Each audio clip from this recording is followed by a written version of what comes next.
अच्छा सवाल है। पहली बार कितना दिया ऐतिहासिक मुख्यमंत्री, सुन लीजिए, अभी आपको जानकारी का अभाव में जानकारी लेके आया हूँ। मैं पार्टी में प्रवक्ता भी रहा हूँ, अभी मैं मीडिया एडवाइजर हूँ माननीय मनोहर लाल जी का। पहली बार माननीय मनोहर लाल जी ने आखिरी जो विधानसभा चली हरियाणा प्रदेश में पिछले कार्यकाल की, उसमें कहा मैं बैकलॉग पूरा करूंगा और चीफ सेक्रेटरी को आदेश दिए कि बैकलॉग की फाइल बना के लाए। तत्कालीन वहाँ चीफ सेक्रेटरी होते थे, मैं उसका नाम नहीं लूंगा, उस व्यक्ति ने मुख्यमंत्री के ऑफिस पर आकर कहा कि माननीय मुख्यमंत्री जी बैकलॉग लागू मत कीजिए, अगर बैकलॉग लागू हो गया तो बड़ी फजीयत हो जाएगी, विपक्ष आपको जिन्हें नहीं देगा। लेकिन पहला ऐतिहासिक मुख्यमंत्री ऐसा है जिन्होंने कहा आप रिपोर्ट लेकर आइए, मैं प्रमोशन में रिजर्वेशन भी दूंगा और बैकलॉग भी लागू करूंगा। आज उस पर गंभीरता से काम चल रहा है। ईडब्ल्यूएस और SC/ST का गरीबी का क्राइटेरिया सर कितना है? 6 लाख है ईडब्ल्यूएस का। आज मैं केंद्र में नियुक्त हूँ, अच्छा रहेगा या हरियाणा प्रदेश का कोई नुमाइंदा आए तो उससे बात करेंगे। धन्यवाद। यह विशेष आयोजन भिवानी, जिसको छोटी काशी कहा जाता है, मेरा सौभाग्य है कि छोटी काशी में मुझे आने का सौभाग्य मिला और अपने समाज के लोगों से रूबरू होने का मौका मिला। पूरे हरियाणा प्रदेश में हमारे संविधान सम्मान समारोह के रूप में ये आयोजन हो रहे हैं, जिसकी शुरुआत कुरुक्षेत्र से हुई थी। इसकी शुरुआत तो पहला कार्यक्रम हुआ, तो पहले कार्यक्रम में मुख्य अतिथि के रूप में हरियाणा प्रदेश के पूर्व मुख्यमंत्री, राजनीतिक संत और हाल में केंद्रीय मंत्री मनोहर लाल जी और देश के कानून मंत्री अर्जुन मेघवाल जी से मुख्य अतिथि के रूप में शिरकत की थी। इसी कड़ी में दूसरा कार्यक्रम बड़ा नीलोखेड़ी में हुआ, करनाल लोकसभा क्षेत्र, वहां पर मुख्य अतिथि के रूप में केंद्रीय मंत्री मनोहर लाल जी ने शिरकत की और हम सब लोग समाज के लोगों ने इकट्ठा होकर संविधान के सम्मान में यह आयोजन किया। तो संविधान सम्मान समारोह पूरे हरियाणा प्रदेश में चल रहे हैं। उसके बाद यमुनानगर, अम्बाला, कैथल, जींद, उसके बाद ये भिवानी का नंबर है। तो संविधान के सम्मान में एक आयोजन किया जा रहा है कि संविधान का सम्मान किसने किया, संविधान का अपमान किसने किया। आखिरी पंक्ति में खड़े आखिरी व्यक्ति को इस बात की जानकारी भी होनी चाहिए। अगर चुनाव के समय हम ये काम करते तो लोगों को लगता ये तो राजनीति कर रहे हैं, लेकिन आज 100 कोस भी चुनाव नहीं है। आज ना जिला परिषद के चुनाव है, ना नगर निगम के चुनाव है, ना विधानसभा के चुनाव है, ना लोकसभा के चुनाव है। ये इस बात को दर्शाता है कि सही मायने में हम सामाजिक संगठन इकट्ठे मिलकर ये संविधान सम्मान समारोह कर रहे हैं। सब लोगों को पता होना चाहिए कि संविधान के सम्मान में किसने काम किया, किस नेता ने काम किया, किस पार्टी ने काम किया। मैं थोड़ा सा इतिहास में जाना चाहता हूँ। 1952 में संविधान निर्माता डॉक्टर भीमराव अंबेडकर जी ने जब उन्हें कैबिनेट से इस्तीफा दिया और दोबारा चुनाव लड़ा उपचुनाव के रूप में, तो जब बाबा साहब डॉक्टर भीमराव अंबेडकर जी ने चुनाव में खड़े हुए तो पूरी तरीके से कांग्रेस पार्टी ने और तत्कालीन प्रधानमंत्री जवाहरलाल नेहरू जी ने षड्यंत्र के तहत उनको पूरी तरीके से हरवाने का काम किया, जमानत करवाने का काम किया। जिन लोगों ने संविधान निर्माता डॉक्टर भीमराव अंबेडकर जी को नहीं छोड़ा हो, वो संविधान की बात आज करते थे रहे। उसके बावजूद 15 सीट खाली हुई, 15 सीट से फिर से कांग्रेस से बात करके, कांग्रेस वालों ने बात करके, कुछ इसे उनके तो विश्लेषक लोग थे, जो उनके मुख्य लोग थे, उन्होंने सुझाया कि डॉक्टर BR अम्बेडकर जी को लोकसभा में जाना चाहिए, तो इंटेलिजेंट आदमी है। जवाहरलाल नेहरू ने हामी भर दी और उनका पर्चा भरवा दिया।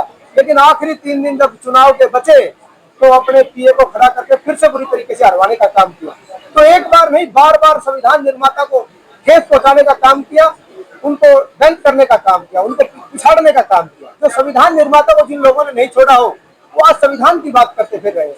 ये तो भला हो डॉक्टर श्यामा प्रसाद मुखर्जी का जो जनसंघ के संस्थापक थे, 1954 में जो उनके सहयोग से बाबा साहब राज्यसभा पहुंचे और जो संविधान लिखा जिसके अनुसार आज पूरा देश और पूरा प्रदेश चल रहा है। तो इन सब बातों की जानकारी पूरे देश और प्रदेश के लोगों को होनी चाहिए। इसी मुहिम को लेकर हम जिलेवार जा रहे हैं संविधान सम्मान समारोह के आयोजन में। इसमें सभी सामाजिक संस्थाएं, चाहे अम्बेडकर सभा हो, कबीर सभा हो, वाल्मीकि सभा हो, चाहे दूसरी खटीक सभा हो, चाहे जितनी दलित संगठन है, सारे मिलकर ये आयोजन करते हैं।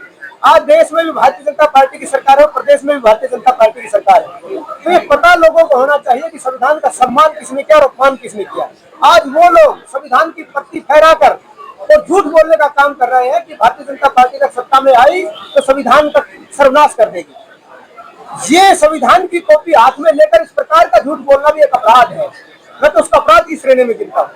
ऐसे ऐसे लोग जिन्होंने बाबा साहब को नहीं छोड़ा हो, जिन्होंने बाबा साहब की राजनीति को आगे नहीं बढ़ने दिया हो, ऐसे लोग संविधान की प्रति लेकर कह रहे हैं कि संविधान खत्म कर देंगे। अगर सही मायने में संविधान का सम्मान किसने किया है तो देश के यशस्वी प्रधानमंत्री आदरणीय नरेंद्र भाई मोदी जी ने किया। आप इतिहास उठाकर देखें, 70 साल कांग्रेस ने राज किया, संविधान निर्माता को भारत रत्न भी नहीं दिया गया। ये तो 1980 की बात है, जब वीपी सिंह की सरकार थी और भारतीय जनता पार्टी की मिलीजुली सरकार थी। उस समय बाबा साहब को भारत रत्न देने का काम किया गया। जहां 26 अलीपुर रोड बाबा साहब ने आखिरी सांस जहां ली, जहां संविधान निर्माता ने आखिरी सांस ली, जहां पर वो रहे, उसको स्मारक का दर्जा भी नहीं, उसको मालिकाना हक भी नहीं दिया। देश के यशस्वी प्रधानमंत्री आदरणीय नरेंद्र भाई मोदी जी ने उसको स्मारक का दर्जा दिया और उसमें 500 करोड़ रुपए लगाकर एक भव्य स्मारक बनाया। आज देश के लोग जाकर वहां पर स्मारक के रूप में उसको देखते हैं। अब बात मैं हरियाणा के परिदृश्य की करूं, अभी रुपये में आपके सवाल का जवाब दूंगा। अब बात हरियाणा के परिदृश्य की करूं, क्योंकि हरियाणा प्रदेश में आयोजन हो रहे हैं। हरियाणा प्रदेश में अगर संविधान का सम्मान किसी ने किया हो तो आज से 11 साल पहले हरियाणा के एक ऐसे राजनीतिक संत, पूर्व मुख्यमंत्री और आज के केंद्रीय मंत्री मनोहर लाल जी ने हरियाणा प्रदेश की बागडोर संभाली। जो हरियाणा प्रदेश सरकारी नौकरियों में बोलियां लगाए जाने पर मशहूर था, जहां जो भी व्यक्ति आता चहेतों को नौकरी, चहेतों को काम देने में मशहूर था, उस राजनीतिक संत ने आने के बाद सत्ता परिवर्तन तो बहुत बार हुए, लेकिन व्यवस्था परिवर्तन पहली बार हुआ। उस राजनीतिक संत ने पहली बार सत्ता संभालते ही कहा, मैं राजा, धर्म और पार्टीबाजी से ऊपर उठकर योग्यता के आधार पर नौकरी दूंगा। योग्यता के आधार पर नौकरी देना बड़ी छोटी बात है कहने के लिए, लेकिन सही मायने में अंबेडकर जी का जो सपना था वो यही था कि आखिरी पंक्ति में खड़े आखिरी व्यक्ति को गरीब को उसका हक मिले।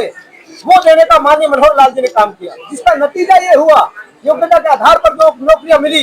जो दलित वर्ग का पीड़ित बच्चा था, जो गरीब बच्चा था, जिसके घर पर छत नहीं, खाने के लिए रोटी नहीं थी, वो व्यक्ति अच्छे से लगे।